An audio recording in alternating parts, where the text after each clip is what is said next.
In this video, we're going to talk about the real number system.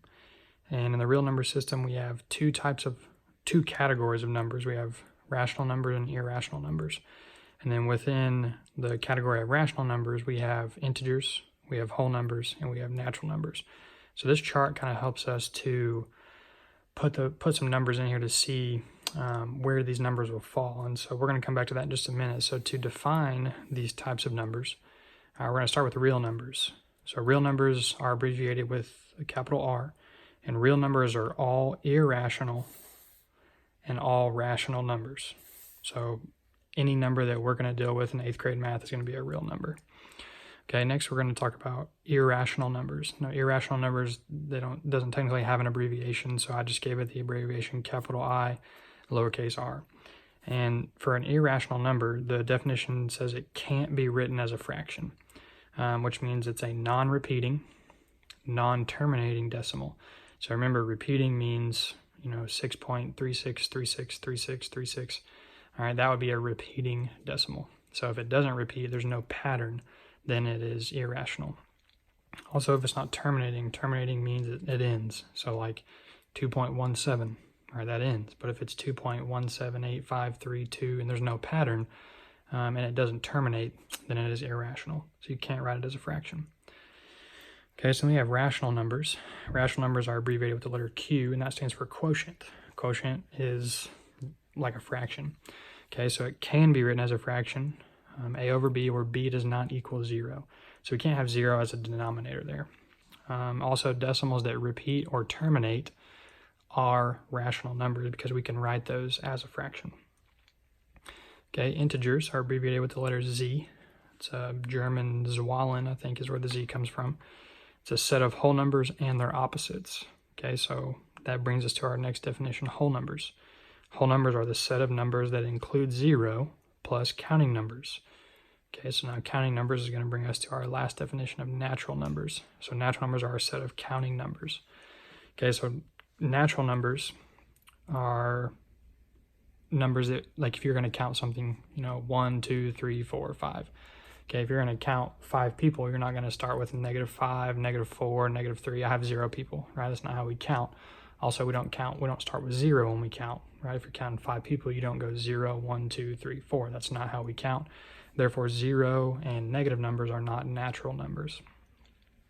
Okay, so then going back to whole numbers, it says the set of numbers that include 0 plus counting numbers. So whole numbers are the exact same as natural numbers, except for we add 0.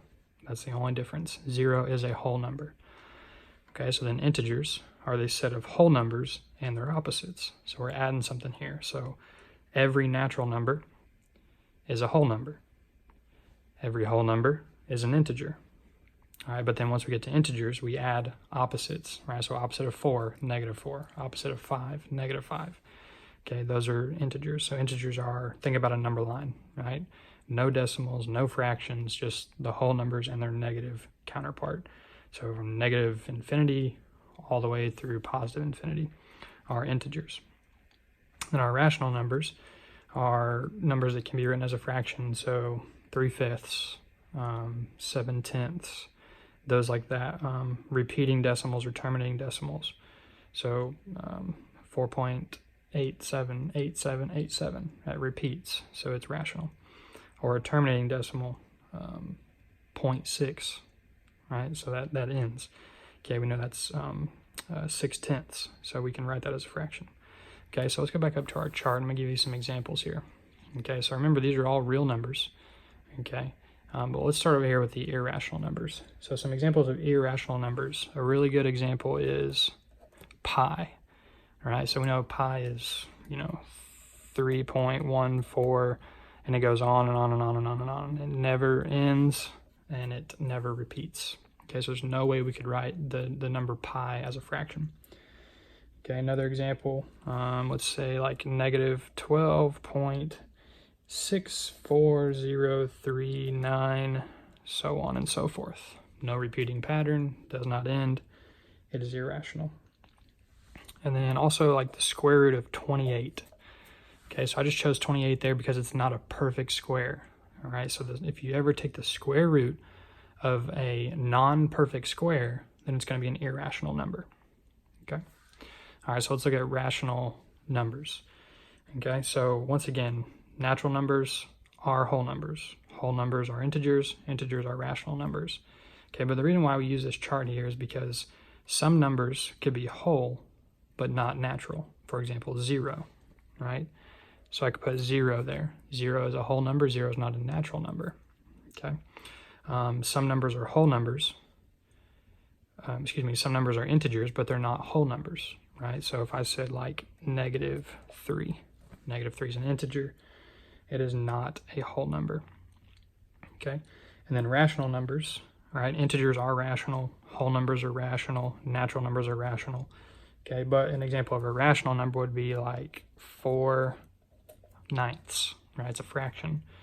Okay. Another example, decimal form, we could say 6.36. Right. So we have a decimal there. It terminates, right? That's 6 36/100ths. So we could write that as a fraction. Okay, so I go back to our natural numbers, right? Natural numbers, let's just say 117. Okay, that could be any number, 1, all of our positive numbers, 1, 2, 3, 4, 5, because our natural numbers are our counting numbers. All right, so hopefully this chart helps to kind of see where we classify and where some of these numbers go with these sets. Okay, so let's look at an example. If we're going to order numbers from least to greatest. Okay, so we've got some numbers here, and we're going to put them in order from least to greatest. Okay, so we're looking at our numbers. We've got 2 pi, we've got 6, we've got the square root of 42, square root of 34, and then 43/7, or 43/7. Okay, so I could just look at this and kind of evaluate it for a minute. So I know, obviously 6, I know the value of that right off the bat. Okay, and a key here is to put all these in the same format. And I like decimals. I think decimals are the easiest to see, to evaluate numbers if we're going to put them in order. Okay, so I know pi is 3.14. So I could say that 2 pi is 2 times 3.14, which would be somewhere around 6.28. All right, so I'm estimating there. I know that pi is non-repeating, non-terminating, so it goes on and on forever. Okay, so I'm going to leave this one as 6. Okay. Let's skip these two for now. Let's look at 43/7. I know 42 divided by 7 is 6. Right, so that's 43/7 is just going to be a little bit over 6. Okay, so I could say like, 6.1, just to estimate for right now. Okay. All right, now I'm going to look at the square root of 42 and the square root of 34. Okay, so we've learned how to estimate these with our number line. So let's think of the square root of 42. Let's think of our perfect squares. Okay, so I got the square root of 49 would be 7, and the square root of 36 would be 6. Okay, so this is, right in between almost, 36 and 49. It's 6 away from 36, and it's 7 away from 49. So I could say this is roughly like 6.5, somewhere in there.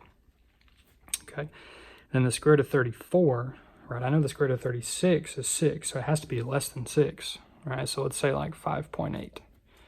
Okay, so now that is going to be a whole lot easier for me to put those numbers in order from least to greatest. And I always want to put my answer in the way that the question asked me. So I don't want to write these numbers, right? When I have my final answer, I want to write these numbers up here the way that they wrote them. So now I can see that the least value is going to be the square root of 34, right? Then I know, looking here next, I'm going to have 6. Okay. Then I'm going to have 43/7. Okay, then I'm going to have 2 pi. And then finally the square root of 42. So this would be my final answer.